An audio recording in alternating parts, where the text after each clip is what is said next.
Hello, good evening. Welcome to Tales for Bookeemonsters, the spin-off channel from Bookeemonsters. It is Monday, December the 9th, and we're here to do our bedtime story. We are doing the Advent calendar reading of a cozy mystery called Christmas at Glitter Peak Lodge. It's a work in translation from Norway, but it is set up like an Advent calendar. And we are nightly doing a chapter. Being the 9th of December, we're reading chapter 9. So what I will do is pop out of here so you're just seeing the ambiance. And at the end of the chapter, I'll just say goodnight. And hopefully, if you fall asleep, that's okay. That's kind of what it's designed to do. You can always finish it later. Grab a sip there. All right, are we ready? Oh, let's go. December 9. I think it's kind of hard to tell the kids in my class, if they're my friends or not, I mean. I've never gone to school before, and I haven't lived in this country before either. Ingrid looked at Hussein in surprise. She'd run into him in the parking lot as she was coming back from her morning walk, and he was waiting by the car for his mother, who was on her way out of the hotel. Ingrid had asked some casual questions. How's it going at school? Have you made any friends? And received answers that were weightier than she'd been prepared for. Ingrid put a hand on his shoulder, or at least roughly where she thought his shoulder was beneath all the layers of jackets and scarves, and looked at the boy seriously. Are they not being nice to you? Hussein looked at her a bit shyly. I don't know really, he said. Maybe that's just how friends are here. Ingrid watched as the car drove off toward Nolan, lost in thought. How was Hussein really doing? She had to find out. She wrested herself from her thoughts and went through the back door to the kitchen where Maja was busy baking. It smelled wonderful, and Ingrid helped herself to a fresh roll cooling on a rack.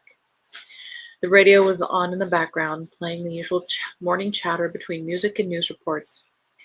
Yes, that was Hannah and the Hearts with Let It Snow, a woman's voice said. But what do the meteorologists have to say about the weather ahead, Halvor? Any snow coming? Well, Christine, a man's voice replied, it's true that winter hasn't really taken hold around here. Some people are probably missing the snow, while others think it's nice to have clear roads. But with the precipitation coming now, the risk increases for freezing rain. So we should probably tell listeners who are planning on driving over the next few days to keep an extra eye on the weather reports and drive carefully. The chef looked sternly at Ingrid and the roll she had in her hand. Ingrid, that'll give you a stomachache. It's not done. I freeze half-baked rolls so we have something on hand. We don't know how many guests we'll have all of a sudden. Ingrid laughed and put the roll back down. No, you're right about that, but there won't be many new guests for a few days, as far as I know at least. But don't you have any fully baked rolls somewhere? Maja nodded at a rack on the other side of the counter where there was an inviting pile of golden rolls. Ingrid grabbed one, broke off a piece, and spread on a generous dollop of butter which quickly melted into the bread. Delicious. Mrs. Wilkins asked if she could come and help me bake goro and lefse one day, Maja said. Really? Ingrid asked. She wants to bake? It's kind of an odd thing for a guest to ask. Well, she seems to be into that kind of thing. Everything traditional and everything Norwegian. Bunads and handicrafts, lutefisk and lefse, old Norwegian customs. She has Norwegian roots, you know. That's why they're here. After Dr. Wilkins retired, they started on a big tour under her direction to find their European roots. Yes, I can picture her at one of those Daughters of Norway meetings in California, Ingrid said with a smile. Yeah, she told me she's actually the head of the Hulda Gorborg Lodge, Maja said, rolling her eyes. But I'm happy to bake with her. It needs to get done before Christmas anyway, as long as she doesn't insist on following some Norwegian-American recipe that's been handed down for generations. I've dealt with that kind of thing before. I have a feeling that your recipes will be the ones being followed, Maja, Ingrid said. Yeah, you can bet on that, Maja said. From Borghild Berg's diary. I can't be completely sure that things are as I think they are. For now, it's just a gut feeling. What if I'm right? What should I do then? I can't dig into it any deeper until I've made up my mind. In the meantime, though, I need to keep my distance. These are tough times. I'm worried about Ingrid, about the hotel. What if it doesn't work out? It's gotten close to failing several times over the past few years.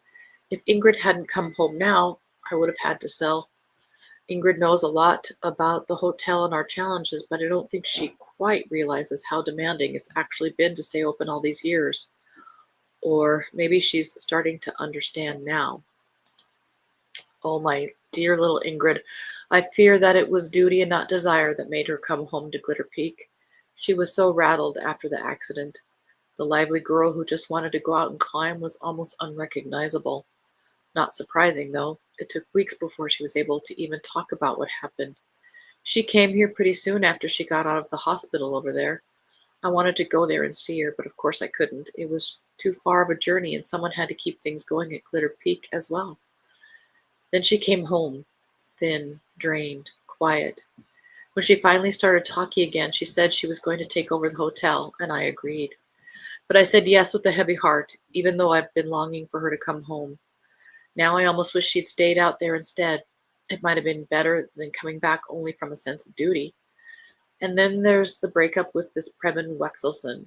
She tries to pretend that she's doing better now, but I can see the grief is still eating away at her. She's been crying the day we came in and he was on TV. I'd always felt that he wasn't the right man for her and that this celebrity life wasn't what Ingrid was meant to live either. But what could I do? In any case, there's no doubt that she feels burdened by the loss. Worst of all, she's not climbing anymore. It truly goes against nature. Ingrid, who was born to climb, but she's scared of heights, avalanches, losing control. I wish I knew what I could do. I'm old and I'll be out of the game soon, but my greatest wish is that the hotel business can live on after me. And for that, Glitter Peak Lodge has to have a manager with vitality and energy. But right now, Ingrid walks around with this dark cloud over her. Is there something else, I wonder? Something she hasn't told me? Well, I suppose I have my secrets too. Some of them I've been keeping for all my adult life. Maybe it's been wrong of me to stay silent for so long, but I haven't felt that I've had a choice. I had to keep my word. I had to protect Charlie. Charlie. Even after all these years, it still hurts. I had to protect myself and Christian too. Create a future for us, protect the others from the painful truth. But maybe I only made matters worse. It should have been buried and forgotten. All of this. I had no intention of bringing it back into the light, but now it's happening all on its own. The past always comes back. The road was slippery and Thor Cedar was furious. That wasn't typical of him. He was mostly a pretty even-keeled guy. He was raised on the motto, roll with the punches, and he mostly tried to avoid both the high peaks and deep valleys, emotionally speaking, that is, if not literally. He could get excited about spring days and good photo opportunities. He experienced joy when the lambs were born and when he heard good music, and he could feel his pulse quicken when he was watching an exciting soccer match. But violent emotional outbursts, that wasn't his thing, and he was brought up to never swear. Still, when he lost control and slid several feet forward and god damn it slipped out of him. He hadn't even made a scene when Sandra left for Oslo for the very last time. If she wanted to go, she had to go. The worst part was that he had no problem understanding her choice when she had decided to leave both him and the village. For a few years, when they'd first gotten together, Thor had thought that their love would make up for everything else, but for everything she'd given up when she moved from the big city. He'd imagined that they would create their own happiness, maybe with a couple of kids someday too. He thought that this life, in nature and on the farm, would compensate for everything she'd missed out on. But it couldn't, she said the last time. She was sick and tired of Dolan, sick of his grumpy parents in the neighboring house, and tired of all the sheep shit. She was also tired of him. There weren't any children either, and he never bought her flowers. Flowers? Was he supposed to buy flowers?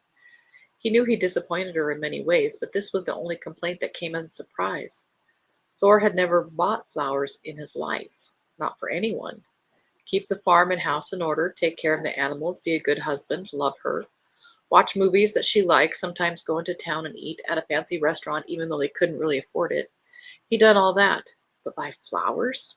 When you lived in the middle of a field full of them? That was the kind of thing people only did in the movies. Or was it? Maybe he misunderstood. He could try flowers the next time he had a girlfriend. if that ever happened. It hurt when Sandra left, but he hadn't shown it. Anyway, it wouldn't have helped if he had made a scene. If anything, it would have made things worse. If he swallowed his tears and questions, loaded her suitcases into the back of the pickup truck, and drove her to the train station. He stayed in the car for a long time afterward. That was how Thor was, just like all the men he'd known. His father, his uncles, his grandfather, stoic. When challenges came their way, they dealt with them in stride. They grabbed the shovel or the saw or the pitchfork or the sandbags when the Dahlan River flooded. They didn't buy flowers, but they did do what needed to be done without big gestures or big words. At least that was how Thor had perceived it for a long time. But then it turned out that these men also had sides that weren't quite as Thor had thought. His father, for example, had caused problems for both himself and the family. Behind his controlled facade, he'd gotten involved in gambling and bad investments. He'd been too proud to tell anyone about it until the debt was almost drowning them. Hallgrim Dahlan and co. had also been involved, with predatory loans camouflaged as friendly help and advice. They never hesitated to profit from others' misfortune. Thor preferred not to think too much about the matter, but they'd been deceitful, treacherous, a lot like this damn shitty weather. Little infuriated him as much as freezing rain, this unpredictable phenomenon that made cold roads function like flash freezers for precipitation. The roads went from dry to skating rinks in a matter of seconds, and even cars like his own, solid, with the best studded tires on the market, were sliding around like Bambi on ice. Storms had been in the forecast, and no sensible person would think of driving right now unless it was absolutely necessary. But when Borghild Berg called from Glitter Peak, he knew he had to show up. Aisha doesn't have enough experience with driving in these conditions, Borghild had said on the phone, and Alfred has the day off today. Could you pick Hussein up from school and drive him up here? We would be forever grateful. It was an unusual request, but Thor would never even consider saying no to Nana Borghild. He had more experience with the weather and roads around here than most others, and he still hated it. He'd taken his father's Skoda. It smelled less like sheep than his own pickup. He already noticed how slippery the roads had gotten on his way to the village center, and it only got worse over the few hundred feet to the school. He drove carefully all the way to the schoolyard, where he found Hussein standing alone beneath the awning at the main entrance. Most of the other kids lived down in Dahlan and walked to and from school on their own. Hussein grinned at Thor as he ran over to the car and got into the passenger seat. My teacher said you were going to pick me up today. Cool. Thor had to smile too. It wasn't often that anyone used the word cool to describe anything he did. What did you learn at school today? He asked as they turned out of the schoolyard. We've been learning about old Christmas traditions, Hussein replied, and folklore and the runic calendar and stuff. There's a lot that's kind of spooky. Have you heard about the underworld? Yes, tons, Thor said. Maja's my aunt, you know. Oh yeah, Hussein said. She knows a lot about scary stuff from the old days, but I don't think I should tell my mom about the underworld. That would only make her even more scared. Creatures from the underworld don't have to be scary. They can be nice too, Thor said. But maybe you can tell her about Anna Pisahos instead if you want. What? That's what Aunt Maja calls today, Thor said. Anna's Day.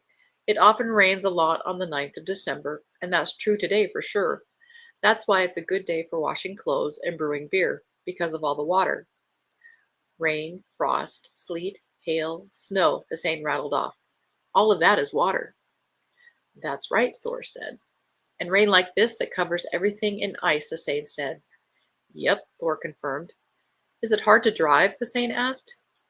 It would be easier if it didn't freeze and get so damn clear. Thor cleared his throat. If it didn't freeze and get so slippery. Hussein laughed. I heard that you said damn, he giggled, but I won't tell anyone. No, that's probably for the best, Thor muttered. Up at the hotel, Vigard and Ingrid had been working separately all day. Ingrid was still trying to get an overview of the financial consequences of Friday's flooding. She just finished a long phone call with the insurance company and was studying the estimates from workers when there was a knock on the office door. Vigard stuck his head in. Hi, Ingrid, he said. Want to grab some lunch? Ingrid looked at her watch. It was already 2 o'clock. Time also flew when you weren't having fun. Sure, let's go downstairs and find something in the kitchen. Do you know if Pia's eaten? Yeah, she's eaten. He pulled out his phone and opened Instagram. Venison carbonade and home-baked whole grain bread with pickled onions. He grinned and showed Ingrid the picture, which already had hundreds of likes. Awesome! Let's see if Maja has any leftovers for us. Maja did indeed, and it was delicious, even without any likes beside the ones they got from their own stomachs. Afterward, they met Thor Cedar in the foyer as he came through the door with Hussein. The boy waved and ran up the stairs while Thor stood there looking a bit lost. Hi, Thor, Ingrid said as she walked toward him. He smiled. Hi. Vigard punched Thor lightly on the shoulder and said he had to get back to work.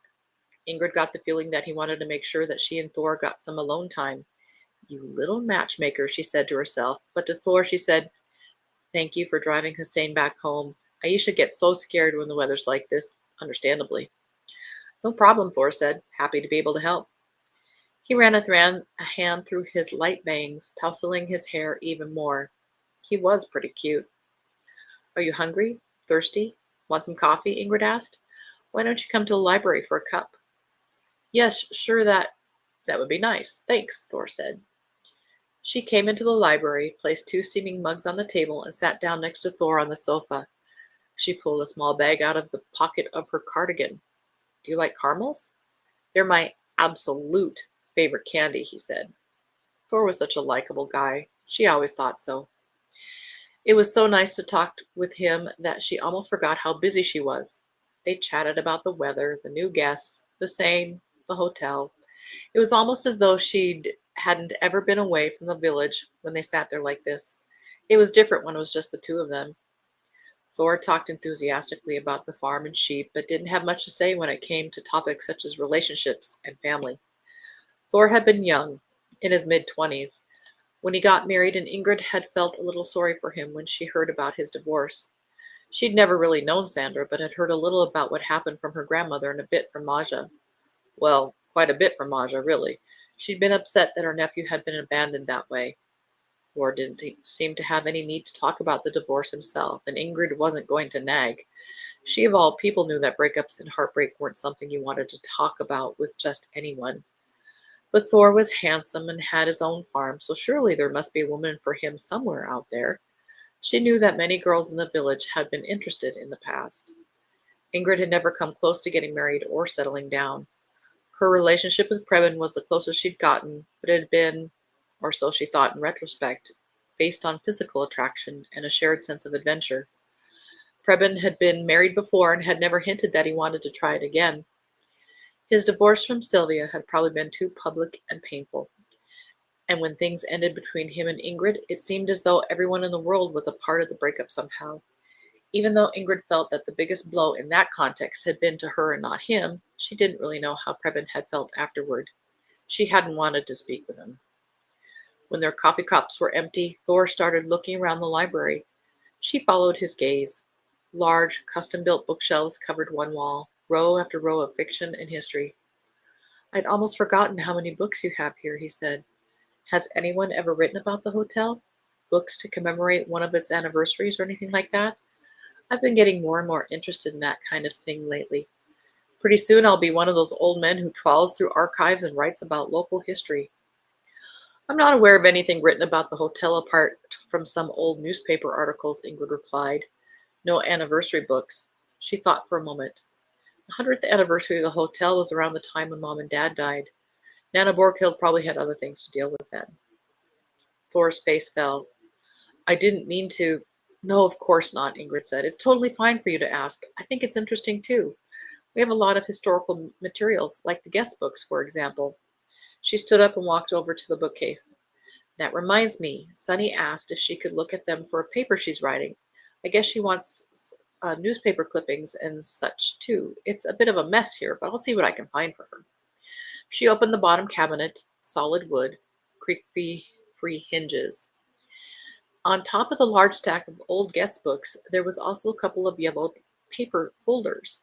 Ingrid knew there were more in the archive, but apparently some had ended up in here as well. Maybe Sunny could combine her homework with a tidying project, she said over her shoulder. That could be the seed of a history book, too. She took a couple of the books and the two folders back to the table and opened the top folder out of curiosity. It contained old newspaper clippings. She picked up the one on top. Thor stretched his neck to look. That's the old logo for the Daily. Yeah, kind of weird seeing it again. I remember it from when we were kids. The Dahlin Daily was written in Gothic letters beneath the logo of a sun over mountain peaks. 64th volume, Monday, March 5, 1962. 75 or. The top of the right-hand side had an advertisement with a picture of the Volkswagen Family Deluxe, father, mother, 3 children, and a dog with a pile of luggage in front of a Volkswagen Beetle. Put Volkswagen wheels on life, it read. But the headline just below stood in stark contrast to the family idyll of the ad. Young girl missing. What's this? Thor asked. Ingrid read on. Beneath a photo of the main road through Dahlin with houses on both sides, the story read, The sheriff of Dahlin, an Invikin, is searching for a young woman who went missing from her home 2 days ago without a trace. See page 5. But she couldn't find page 5 because the rest of the newspaper wasn't there. Ingrid flipped through the rest of the stack, and it looked as though the other clippings were from other years and about completely different things. I vaguely remember hearing about this, actually, Ingrid said. There was a disappearance in Dahlin sometime in the 60s, but I don't know much about it. Do you? No, Thor said. I think that Aunt Maja would have told me about it in detail if something exciting happened. But I guess she had barely even been born at that time, and it could be that the girl turned up the next day, and it wasn't a big deal. Yeah, maybe, Ingrid said, but I'd like to know what happened. Do you think it was something to do with the hotel? Thor asked. I don't know, but otherwise it's weird that someone would have saved this front page, isn't it? I'll have to ask Nana Borghild. Yeah, do that, and I'll ask the Dahlin Daily if they have the old newspapers downstairs at the editorial office, Thor suggested. Or maybe there are some libraries or archives that keep that kind of thing. Like I said, I'm going to become one of those old local history guys. Or maybe a detective. I'm already excited about it. His blue eyes shone eagerly. Ingrid caught a glimpse of the boy she'd known in her childhood, adventurous and optimistic. He was still there. Ingrid sat down at her computer again once Thor had left. Her task truly felt Sisyphean. For every estimate from the workers that she read through and every form she filled out, another estimate and another form awaited, like an eternal uphill battle. When she'd gotten as far as she could for the day, she slammed down the lid of her computer and rubbed her hands together. Now, a more joyful task was on the horizon. She'd been summoned to sample Maja's kransekake. She jogged down the stairs and into the kitchen where Maja and Hussein were already waiting. Maja had made coffee and set out cups and plates. This had to be one of the very best parts of being the manager of a hotel, Ingrid thought, as she squeezed in next to them on the bench. They hadn't seen Nana Borghild since breakfast. Ingrid didn't want to bother her. They could catch up early tomorrow morning. The cookies were exactly as they should be, golden, light, and crispy, with a taste of butter, cream, and vanilla. It's nice that something can be so simple, Ingrid thought. Just sitting here in the warm kitchen with completely uncomplicated people, eating something good and looking forward to being able to go to bed soon. She heard a car outside, probably the Wilkinses returning from one of their excursions. Ingrid grabbed another kransekake. Auntie Ingrid, he said, I've been thinking about something. Could Mrs. Wilkins be one of those people from the underworld? Maybe a holder? Ingrid laughed out loud, but Hussein just looked at her gravely. We've been learning about them at school, he exclaimed. Wood nymphs. They live in the forest, and they try to be like ordinary people, but they aren't. They have tails and hair that looks like gold. So does Mrs. Wilkins, even though she's old. She is not old, Maja exclaimed. Around my age, I suppose, even if she does dye her hair. Ingrid laughed again, but Hussein looked a little embarrassed. I'm sorry, Miss Maja. I didn't mean it like that. But Mrs. Wilkins has green clothes, too, and she's kind of nice, but weird. I think she wears a lot of green because she likes nature colors. But why do you think she's weird? Ingrid asked. She smiles so much and asks lots of questions. What does she ask about? The 6-year-old took a bite of kransekake while he thought. All kinds of things. Where I'm from, who works at the hotel and about people down in Dallin. But she doesn't have a tail, I think. I agree, Maja said. I get a strange feeling about that woman. It's like she has something to hide. She's not totally normal, that's for sure.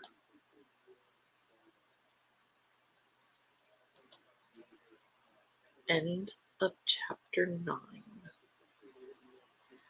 Tomorrow we'll do chapter 10. It will probably be after Spritz. Apologize for that. Thank you very much. Have a good night. God bless.